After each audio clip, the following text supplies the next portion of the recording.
A UNO student is giving wedding flowers a second life, brightening rooms for seniors across the metro.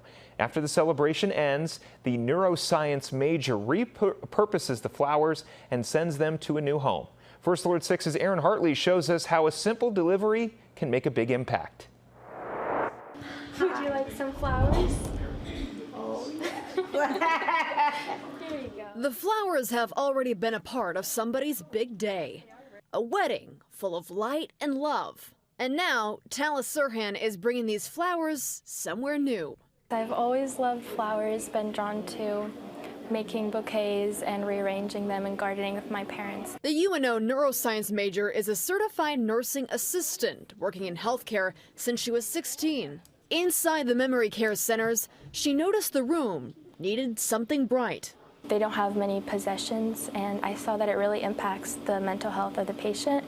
And a simple thing like a bouquet, some flowers on the table, really impacts their surroundings. That idea became Bloom Beyond.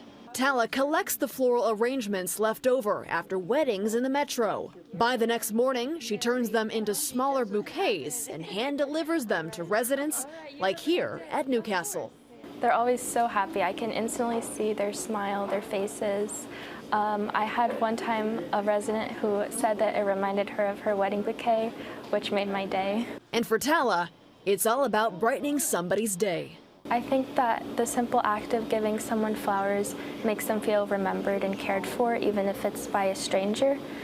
And I think that flowers can act like medicine because they make you happy, they can increase your dopamine, they just instantly, if you can see the smile they bring to somebody's face, you know that you're making an impact.